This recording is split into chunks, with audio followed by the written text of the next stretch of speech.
నేను సమైక్య ఆంధ్ర నినాదం తీసుకున్న తర్వాత ఈ రోజు వరకు కూడా నేను సమైక్యవాదిని.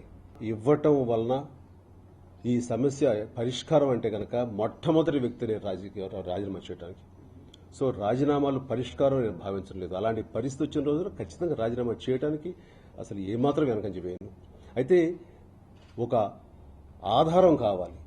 మనం అనుకున్నవి రాబట్టుకోవడానికి, మనం అన్ని రకాలుగాను మనం అనుకున్నవి ఆ యొక్క బిల్లులో రేపొద్దు రాబోయే బిల్లులో పొందుపరచడానికి మనం ఖచ్చితంగా ఒక ఆధారం కావాలి. కాబట్టి ఆ అడిగే హక్కు కోసంగా ఈ రోజున ఈ యొక్క పదవులు ఉండాలి తప్ప లేని పక్షం తృణప్రాయంగా వదిలేయగలం.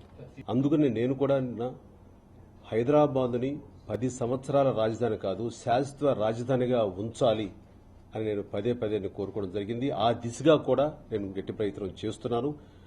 ఆ ఆశాభావంతో కూడా ఉన్నాను. అలాంటి రాని పరిస్థితుల్లో నేను ఖచ్చితంగా ఈ యొక్క రాజీనామా చేయడానికి కూడా నేను ఏమాత్రం కంచిపోయాను.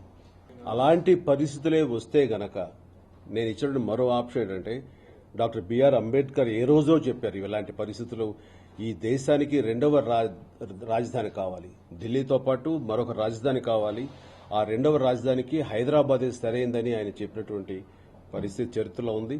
కాబట్టి ఆ రకంగా దేశానికి రెండవ రాజధానిగా హైదరాబాద్ను కూడా ఉంచాలి అని కూడా నేను చెప్పడం జరిగింది. అదే దాని మీద నేను ఆ మాట మీద నిలబడి ఉన్నాను.